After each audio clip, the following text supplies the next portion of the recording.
Welcome to MTBCast. My name is Joe Polk. Today's Sunday, June 8th, 2014.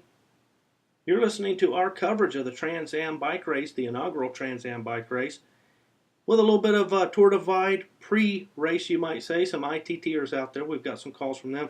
We just want to true up the calls and a little bit of the news for you this evening. We can tell you Juliana Boring is doing fine. She did have a nasty crash, but paramedics were able to check her out, and she's doing well. She's back on the bike and moving. If you're watching on trackleaders.com, you're aware of that by now. We can tell you about a little bit of controversy with Billy Rice getting a little upset that there were some folks who were out there basically taking some alternates, but Nathan Jones, as you'll hear in just a moment, called in to say those are part of the rules. All the alternates are open, so hopefully that puts that controversy to rest. Mike Hall, got some news on him. He had 4 flats yesterday and a bee sting, but still managed to crank out like 350 miles. So, if you remember the Tour Divide, he actually got pretty sick.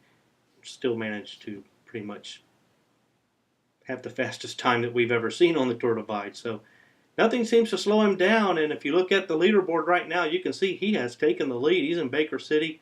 He's out ahead of Jason Lane and Ed Pickup. So we kind of wondered, when is that going to happen? When is Mike just going to like drop the hammer and just take off? And that appears to be happening now. On the Tour Divide side, in the ITTers, Lindsay Shepard, as you're about to hear from her called in from Rollins. Nat Henderson Cox, he's just south of Boreas, so he'll be making his way up there shortly, in the next few hours if he pedals on through the night. Eric Seamy is in Sparwood, and that's important because we want to see what kind of information we can get from him in regards to the trail between Sparwood and Banff, particularly the bridge that's up above Canmore. So be interesting to find out how passable all of that is for him, and of course for the start of the Tour Divide coming up next Friday. Let's true up our calls. We got a couple of calls from the Trans Am. We got Nathan Jones. Richard Costello also called in with his first call, so good to hear from the Lorax.